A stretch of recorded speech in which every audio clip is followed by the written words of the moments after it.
নমস্কাৰ সকলোকে মোৰ চেনেলৰ অন্য এটা ভিডিঅ'লৈ আপোনালোক সকলোকে স্বাগতম জনাইছোঁ।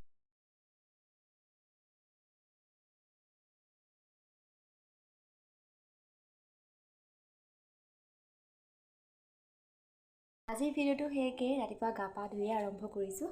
আজি মনটো অকণমান গাৰ্ডেন হৈ আছে। আজি মোৰ পৰীক্ষা আদায় হ'ব, গতিকে আজি গোটেই দিনটো আপোনালোকক দেখাই থাকিম, আপোনালোকে চাই থাকিব।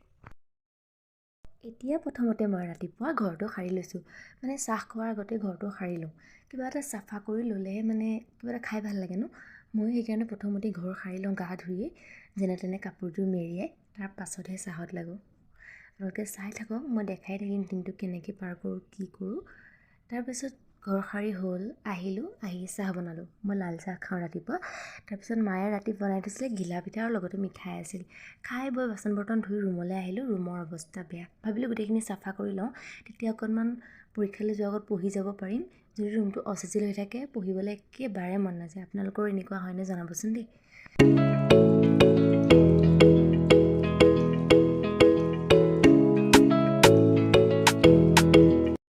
তাৰপাছত এয়া কাপোৰ সোপা জাপি ল'লোঁ। চকী এখনতে এদমমান কাপোৰ দমাই থোৱা আছিলে, কালি ৰ'দৰ পৰা আনি দিনটো পিন্ধি থকা, ৰাতি খুলি থোৱা সেই এদমমান আৰু কৈছোঁ নহয়। মই আকৌ বাহিৰত কাপোৰ ওলাই থাকিলে খুব বেয়া পাওঁ।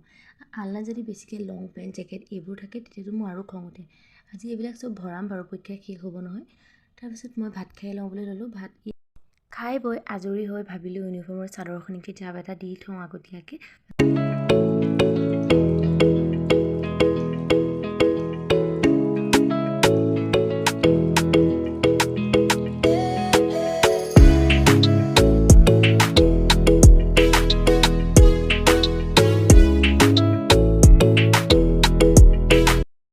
কাপোৰখিনি জাপ দি উঠি মই ভাবিলোঁ হাত ভৰিকেইটা ধুই আহোঁ আৰু অকণমান চাফা হওঁ। মোৰতো একদম চুলিটোতে জট জানেনে, ৰাতিপুৱাৰ পৰা আঁচুৰাই নাই। সেইকাৰণে ধুনীয়াকৈ আঁচুৰি ল'লোঁ।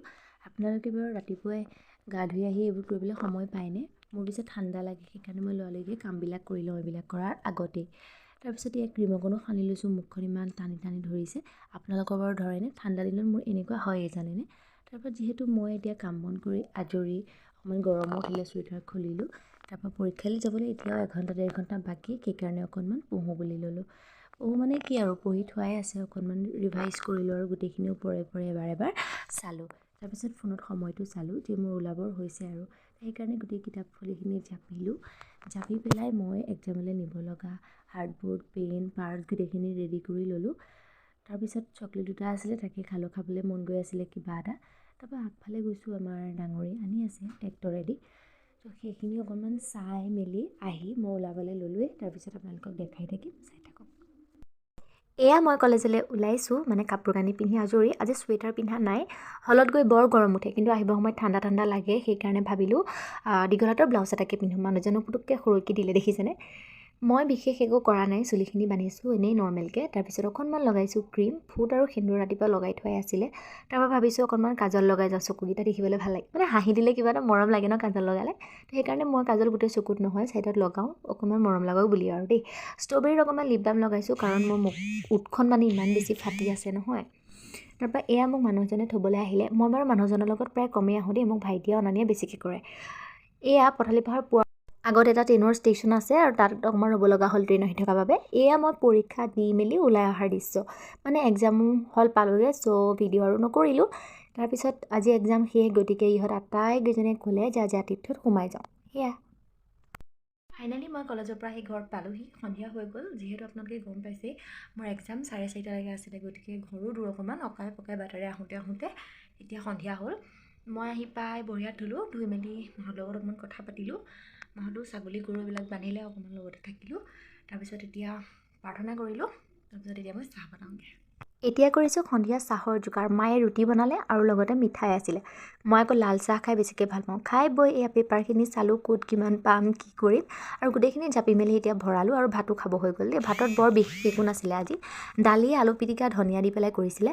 তাৰপিছত সেইখিনি বাচন বৰ্তন ধুই আহি মই ভাবিলোঁ অকণমান স্কিন কেয়াৰ কৰোঁ। কি লগাইছোঁ জানেনে? মই আগতীয়াকৈ মিক্স কৰি ল'লোঁ, মানে আজি বাতি চাতিও নানিলোঁ, পাহৰিলোঁ, দৰ্জা মাৰি থৈ আহিলোঁ যে। মই অকণমান হালধি আৰু নাৰিকল তেল মিক্স কৰি লগাইছোঁ। আপোনালোকেও লগাই চাব পাৰে। মুখখন বহুত বেছি ধুনীয়া হয়। মোৰ মুখখন মানে বহুত শুকাই থাকে আৰু তাৰ কাৰণে গোটেই ফাপৰৰ নিচিনা হৈ থাকে, সেইকাৰণে নাৰিকল তেল লগাওঁ। আৰু আজি লগতে হালধি মানে এড কৰি দিছোঁ। হালধি মুখৰ কাৰণে বহুত ভাল, আপোনালোকে জানেই, এবাৰ ট্ৰাই কৰি চাব। মই এইখিনি লগোৱাৰ পাছত 10-15 মিনিটমান পাছত টিচু পেপাৰ এখনে মোহাৰি দিছোঁ। আৰু যদি টিচু পেপাৰ এভেইলেবল নাথাকে তেতিয়াহ'লে আপোনালোকে বোৱা গামোচা এখনেদিও মুখখন মোহাৰি থ'ব পাৰে আৰু ৰাতিপুৱা ধুই দিব। ইমান বেছি ধুনীয়া হৈ যায় নহয়, মুখখন তেলেতীয়া হৈ থাকে। মই দেখি খুব ভাল পাওঁ, সেইকাৰণে মই ট্ৰাই কৰিলোঁ। আৰু আজি মানুহজনকো মই বহুত বেছি মানে লগাবলৈ চেষ্টা কৰালোঁ আৰু, কিন্তু তেওঁ নলগাই জানেনে। তেওঁ কৈছে যে ক'লা মানুহ সদায় ক'লাই হৈ থাকিম, ক'তনো বগা হ'ম, তুমিয়ে হোৱা দিয়া বগা, সেই বুলি ক'লে। তো ঠিক আছে তেতিয়াহ'লে আজিলৈ গুড নাইট। আকৌ লগ পাম এটা নতুন ভিডিঅ'ৰ সৈতে। তেতিয়াহ'লে সকলো ভালে থাকক, বাই বাই।